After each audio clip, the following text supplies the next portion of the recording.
नमस्कार। अपना प्रदेश उत्तर प्रदेश उत्तराखंड में आपका बहुत स्वागत है और खबरों की शुरुआत एक बड़ी और अहम जानकारी के साथ करते हैं जो लखनऊ से सामने आ रही है। आज से भारतीय जनता पार्टी का हर घर तिरंगा अभियान। लखनऊ में आपको बता दें, सुरक्षा के बीच सांसद विधायक तिरंगा यात्रा निकालेंगे। हर घर तिरंगा अभियान के तहत तिरंगा यात्रा निकाली जा रही है। प्रदेश के हर जिले में ये तिरंगा यात्रा निकाली जाएगी। तिरंगा लेकर प्रभात फेरी निकालेंगे तमाम सांसद। तो हर घर तिरंगा अभियान के तहत कार्यक्रम का आयोजन आज से भाजपा का हर घर तिरंगा अभियान। बड़ी जानकारी आपको बता दें, कड़ी सुरक्षा के बीच सांसद और विधायक तिरंगा यात्रा निकालेंगे। प्रदेश के हर जिले में तिरंगा यात्रा निकाली जाएगी। आजादी का अमृत महोत्सव के तहत केंद्र सरकार की ओर से कार्यक्रम आयोजित किया जा रहा है, हर घर तिरंगा अभियान, जिसके तहत तमाम राज्यों में कार्यक्रमों का आयोजन किया जा रहा है। तो वहीं बात करें लखनऊ से बड़ी जानकारी, जहां पर तिरंगा यात्रा आज निकाली जा रही है और हर घर तिरंगा यात्रा के तहत सांसद और विधायक प्रदेश के तमाम जिलों में यात्रा निकालेंगे। प्रभात फेरी पर निकलेंगे तमाम सांसद। बड़ी जानकारी लखनऊ से आपको बता रहे हैं, जहां पर आज से बीजेपी का हर घर तिरंगा अभियान चलाया जा रहा है।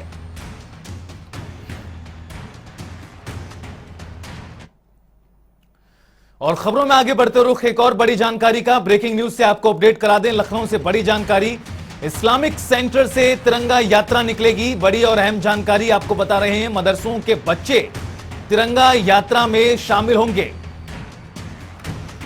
शाहीन अकेडमी के छात्र तिरंगा यात्रा निकालेंगे।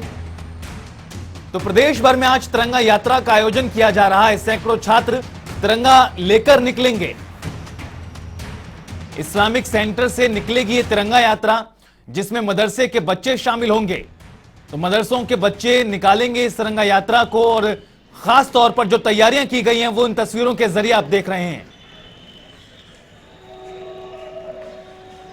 और तौकीर किदवई हमारे सहयोगी ज्यादा बातचीत के लिए हमारे साथ लाइव जुड़ गए हैं। तौकीर, आज तिरंगा यात्रा का आयोजन किया जा रहा है हर घर तिरंगा अभियान के तहत। किस तरह से आज का पूरा दिन रहने वाला है, क्या क्या कार्यक्रम आज होंगे? देखिए, आजादी का अमृत उत्सव शुरू हो चुका है। कल विधानसभा के सामने से मुख्यमंत्री योगी आदित्यनाथ की शुरुआत की थी। प्रकाश लाइटिंग की वहां पर इंतजाम था विधानसभा पर। उसकी फीता काटने के बाद ये पूरा उत्सव जो है शुरू हो चुका है। लखनऊ में खासकर बड़े प्रोग्राम रखे गए हैं।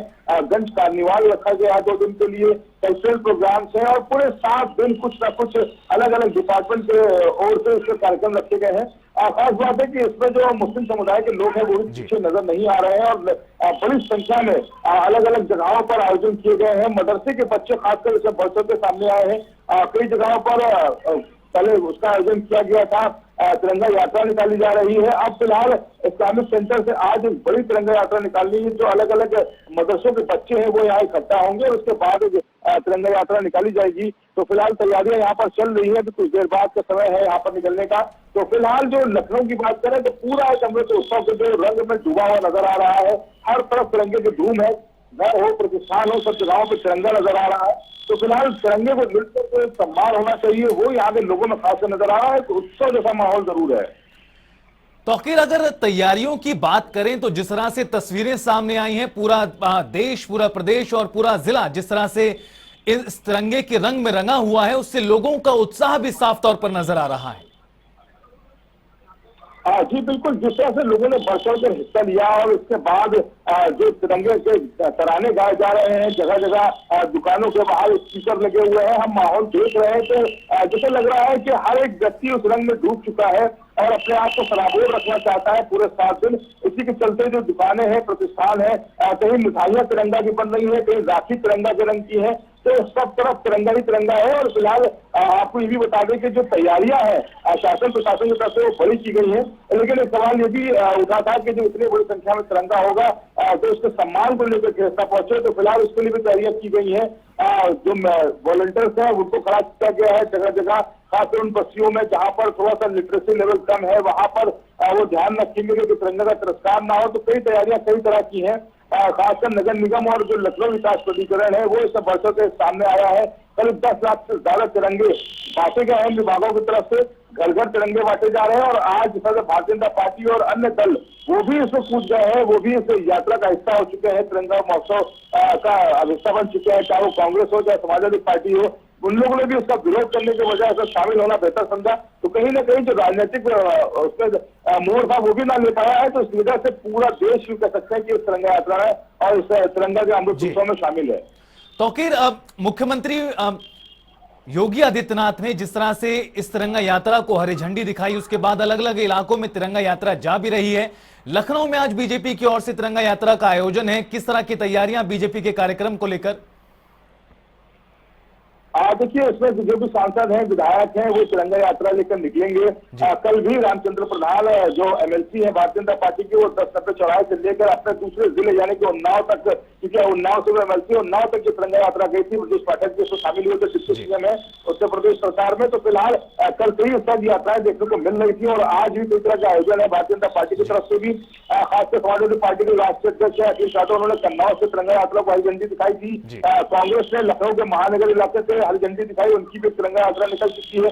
तो सभी राजनीतिक दल इसमें कूद पड़े हैं और पूरा जो तिरंगा महोत्सव है और 75 साल हुए हैं, पार्टियों से ज्यादा ये देश का त्योहार है और यही वजह है कि तमाम जो राजनीतिक दल हैं वो भी साथ नजर आ रहे हैं।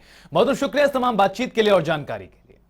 और खबरों में आगे बढ़ते रुख एक बड़ी जानकारी का, बांदा से बड़ी और अहम खबर सामने आ रही, जहां पर नाव हादसे से जुड़ी बड़ी जानकारी सामने आई है।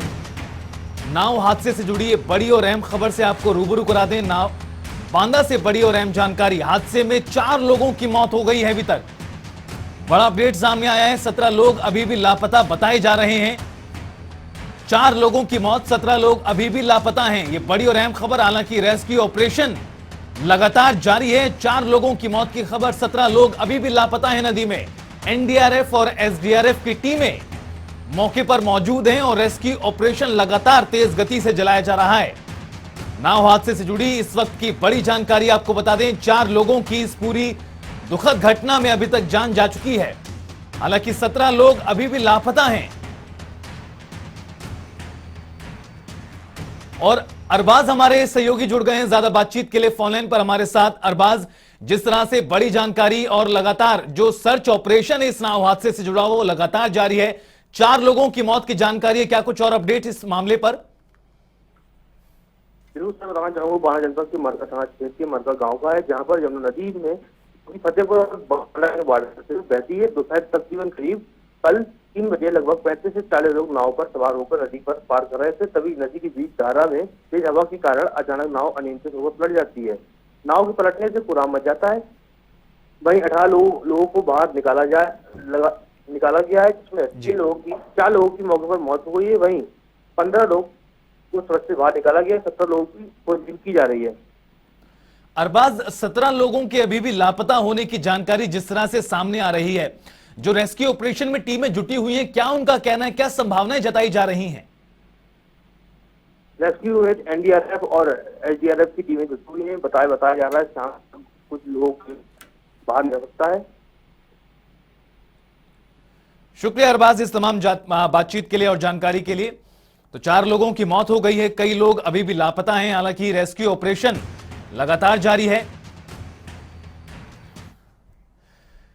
इस बीच एक और बड़ी और अहम खबर से आपको रूबरू करा दें। ये ब्रेकिंग न्यूज सामने आ रही है, जहां पर उत्तराखंड के कई जिलों में भारी बारिश का अलर्ट जारी किया गया है। चमोली, बागेश्वर में भारी बारिश की संभावना जताई गई है। पिथौरागढ़, उत्तरकाशी में भी बारिश को लेकर हाई अलर्ट जारी किया गया है मौसम विभाग की ओर से। पर्वतीय इलाकों में मौसम विभाग ने यह अलर्ट जारी किया है, भारी बारिश को लेकर संभावनाएं जताई गई हैं। कई जिलों में भारी बारिश का अलर्ट जारी किया गया है। लोगों को हिदायत दी गई है कि बाहर ना निकलें, जरूरत ना पड़ने पर बाहर ना जाएं। उत्तराखंड के कई जिलों में भारी बारिश को लेकर यह अलर्ट जारी किया गया है। रुद्रप्रयाग, चमोली, बागेश्वर, ये तमाम वो जिले हैं जहां पर भारी बारिश को लेकर अलर्ट जारी किया गया है। लोगों को हिदायतें दी गई हैं, जितना हो सके घर में रहें, सुरक्षित स्थान पर रहें। कई जिलों में भारी बारिश को लेकर अलर्ट जारी किया गया है।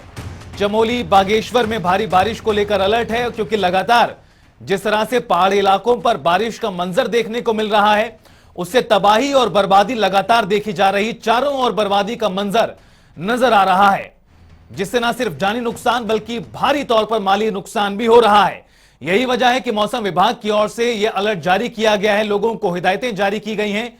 चमोली, बागेश्वर, ये तमाम वो जिले हैं जहां पर भारी बारिश को लेकर संभावना जाहिर की गई है। और नवीन शुक्ला हमारे सहयोगी देहरादून से जुड़ गए हैं लाइव और ज्यादा बातचीत के लिए। नवीन, मौसम विभाग की ओर से भारी बारिश को लेकर अलर्ट जारी किया गया है, क्या कुछ संभावनाएं जताई जा रही? कई जिलों को लेकर अलर्ट जारी किया गया है। जी, निश्चित तौर पर उत्तराखंड में मौसम का जो मिजाज है वो लगातार बदलता हुआ नजर आ रहा है। इसके साथ ही अगर बात करें पहाड़ी जिलों की, तो पहाड़ी जिलों में लगातार बारिश हो रही है। कहीं ना कहीं मौसम विभाग लगातार अलर्ट जारी करता रहता है। इसके साथ ही अगर आपदा प्रबंधन की बात की जाए तो आपदा विभाग द्वारा हेल्पलाइन नंबर जारी किया गया है, जिससे कि जहां पर भी बारिश हो रही है या फिर मलबा आ रहा है उसे हटाने का काम किया गया है, उस नंबर को डायल करके हटाने का काम किया गया। तो कहीं ना कहीं आपदा प्रबंधन विभाग इसको लेकर अलर्ट है। इसके साथ ही मौसम विभाग अलर्ट है। अगर विभाग की बात की जाए तो विभाग पूरी तरीके से मॉनिटरिंग कर रहा है। इसके साथ ही साफ तौर पर हिदायत मौसम विभाग द्वारा दी गई है, आपदा विभाग द्वारा दी गई है कि जो नदी नाले की तरफ, जो नदी नाले के तरफ लोग रह रहे हैं वो नदी की तरफ ना जाए, क्योंकि कई बार ऐसी घटनाएं हो जाती है कि नदी के तेज बहाव में जान मान की हानि होती है। तो कहीं ना कहीं मौसम विभाग पूरी तरीके से अलर्ट है और लगातार लोगों को जागरूक करने का काम किया जा रहा है। इसके साथ ही अगर बात करें पुलिस प्रशासन, तो पुलिस प्रशासन पूरी तरीके से लोगों को जागरूक करने का काम कर रहा है कि मौसम का जो मिजाज है उसे देखकर ही आप कहीं भी यात्रा करें। इसके साथ ही चारधाम यात्रा चल रही है, तो इसको लेकर भी गाइडलाइन एडवाइजरी जारी की गई है कि जो यात्री आ रहे हैं, जो पर्यटक आ रहे हैं, वह मौसम का मिजाज देखते हुए उत्तराखंड की तरफ रुख करें। इसके साथ ही मौसम विभाग लगातार समय समय पर लोगों को जागरूक करने का काम करता है। साफ तौर पर जो मौसम है वो सही नहीं है, यही वजह है कि मौसम विभाग की ओर से ये भारी बारिश को लेकर अलर्ट जारी किया गया है। कौन कौन से ऐसे जिले हैं जहां पर ज्यादा बारिश की उम्मीद जताई जा रही है? जी, निश्चित तौर पर अगर बात करें मौसम विभाग की, तो मौसम विभाग ने जो पहाड़ी क्षेत्र है, पहाड़ी जिलों में वहां पर बारिश की संभावना जताई है। चाहे चंपावत की बात की जाए, नैनीताल की बात की जाए, पिथौरागढ़ की बात की जाए, ऐसे तमाम सारे जिले हैं जहां पर जो वहां पर बारिश की संभावना है और लगातार वहां पर बारिश हो ही रही है। इसके साथ ही अगर राजधानी देहरादून की बात करें तो राजधानी देहरादून का मौसम जो है 2 दिन से मौसम साफ है, लेकिन कहीं ना कहीं पहाड़ों पर बारिश जरूर आफत लेकर आई है। लगातार बारिश होने से रास्ते बंद हैं और लगातार वहां पर रास्ते बंद होने की घटनाएं भी हो रही हैं। लेकिन कहीं ना कहीं जो आपदा प्रबंधन विभाग है उन्होंने साफ तौर पर ये कहा है कि जो भी विभागीय अधिकारी हो वह पूरी तरीके से वहां की मॉनिटरिंग करें और कहीं पर भी अगर रास्ता बंद हो रहा है तो उसे खोलने का काम किया जाए। नवीन, साफ तौर पर जब इस तरह से अलर्ट जारी किया जाता है, लगातार बारिश होती है, तो उससे ना सिर्फ जानी नुकसान बल्कि माली नुकसान भी बहुत ज्यादा होता है। सड़कें बंद हो जाती हैं, लोगों की आजीविका पर सवाल खड़ा हो जाता है। ऐसे में बात करें प्रशासन की ओर से तो किस तरह से बंदोबस्त व्यवस्था की गई है ताकि जो दुविधा आने वाली है, जो जिसको लेकर भारी बारिश का अलर्ट जारी किया गया, उससे निपटा जा सके? जी, निश्चित तौर पर अगर शासन और प्रशासन की बात करें तो लगातार शासन प्रशासन मॉनिटरिंग कर रहा है। मुख्यमंत्री खुद जो मौसम की मॉनिटरिंग करते हैं आपदा विभाग के, उन्होंने अभी पिछले दिनों दौरा किया था और साफ तौर पर अधिकारियों को निर्देशित किया था कि कहीं पर भी अगर कोई ऐसी घटना होती है जहां पर रास्ते बंद हो जाते हैं या फिर कोई अन्य समस्या आती है, वहां पर तुरंत पहुंचा जाए और राहत बचाव कार्य किया जाए। तो कहीं ना कहीं पूरी तरीके से शासन और प्रशासन अलर्ट मोड पर है, मॉनिटरिंग की जा रही है। जिला अधिकारियों को निर्देशित किया गया है कि वह अपने जिलों की मॉनिटरिंग करें। अगर कहीं पर रास्ता बंद हो रहा है या फिर कोई अन्य समस्या आ रही है तो उसे तुरंत वहां पर जो अधिकारी और कर्मचारी हैं पहुंचे और राहत बचाव कार्य करें, रास्ता खोलने का काम करें। तो ऐसी तमाम सारी व्यवस्थाएं सरकार और शासन की तरफ से की गई है कि जो भी दिक्कतें आए, आम जनता को किसी प्रकार की दिक्कत ना आए, इसका विशेष रूप से ध्यान रखा जाए। शासन और प्रशासन पूरी तरीके से अलर्ट मोड पर है। आपदा विभाग अलर्ट मोड पर है, एसडीआरएफ स्टेट डिजास्टर फोर्स है उसे अलर्ट मोड पर रखा गया है, पुलिस को अलर्ट मोड पर रखा गया। तो व्यवस्थाओं को दुरुस्त करने का काम किया गया क्योंकि पहाड़ी क्षेत्र है, लगातार बारिश होती है और तो कहीं ना कहीं रास्ते बंद हो जाते हैं, जान मान की हानि होती है। तो इसको लेकर पूरी तरीके से अलर्ट किया गया है कि कहीं पर भी किसी भी प्रकार की आम जनता को दिक्कतें ना आने पाए। बिल्कुल, कोशिशें तो लगातार यही की जा रही शासन प्रशासन की ओर से भी कि लोगों को दिक्कतें ना आए। शुक्रिया नवीन इस तमाम बातचीत के लिए और जानकारी के लिए। और खबरों में आगे बढ़ते हैं, जहां उत्तराखंड अधीनस्थ सेवा चयन आयोग पेपर लीक मामले में गिरफ्तारी का सिलसिला बढ़ता ही जा रहा है।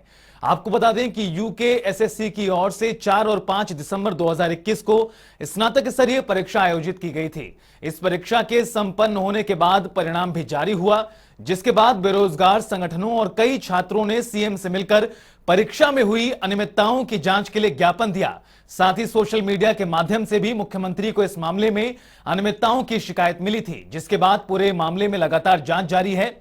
मामले में अब तक कुल 15 आरोपियों की गिरफ्तारी हुई है। एसटीएफ की टीम मामले की जांच कर रही है, जिसके बाद गिरफ्तारी की लिस्ट और भी बढ़ सकती है।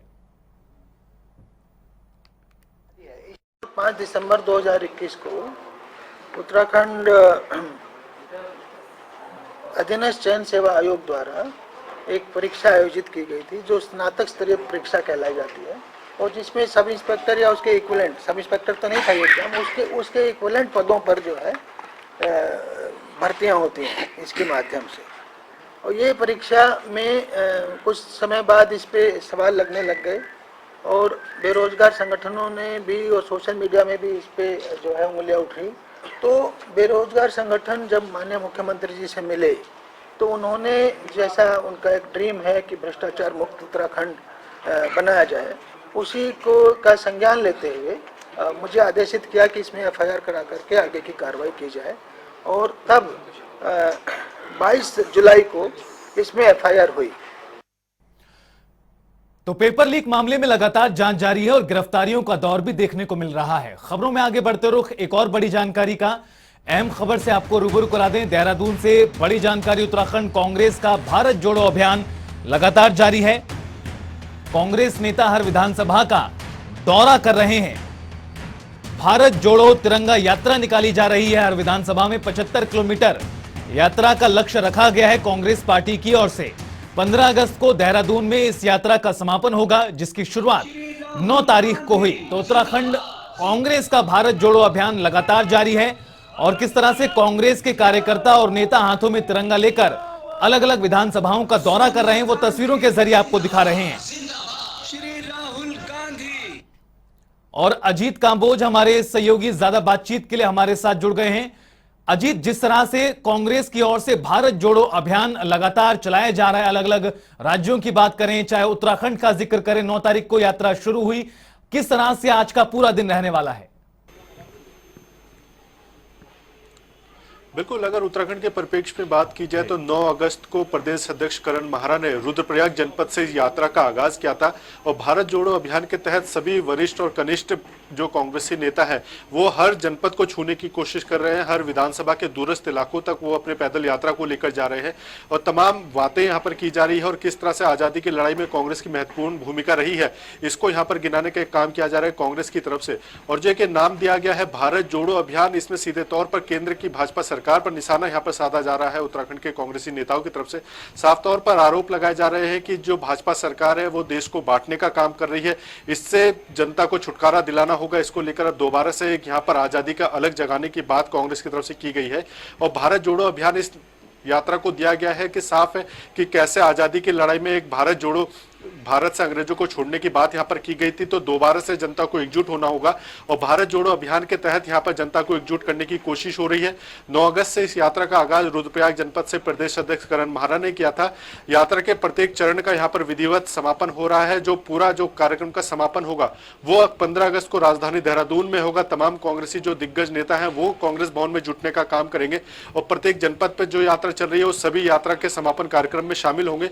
तो कांग्रेस की कोशिश यही है कि जो कांग्रेस जनता के दिलों से दूर होती जा रही है, दोबारा से जनता के दिलों में जगह बना सके, और भारत जोड़ो अभियान की तरह दोबारा से एक बार फिर से जनता कांग्रेस के साथ खड़ी हो। जी अजीत, लोगों के दिल से जुड़ सके कांग्रेस पार्टी, कोशिश यही है, लेकिन इसका असर कितना हो रहा है? जमीनी स्तर पर बात करें तो कितना फायदा कांग्रेस पार्टी को इससे होता नजर आ रहा है?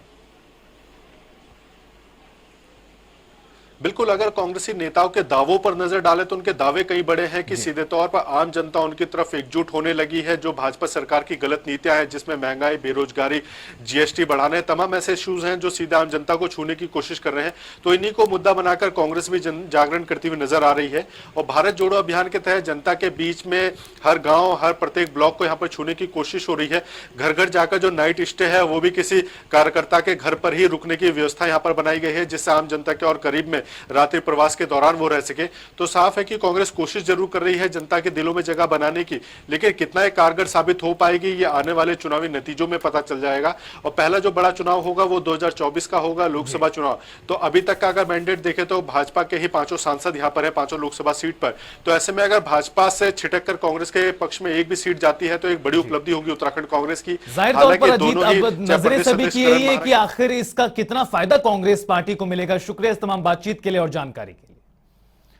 इसी के साथ फिलहाल इस बुलेटिन में इतना ही। आप देखते रहिए जनता टीवी।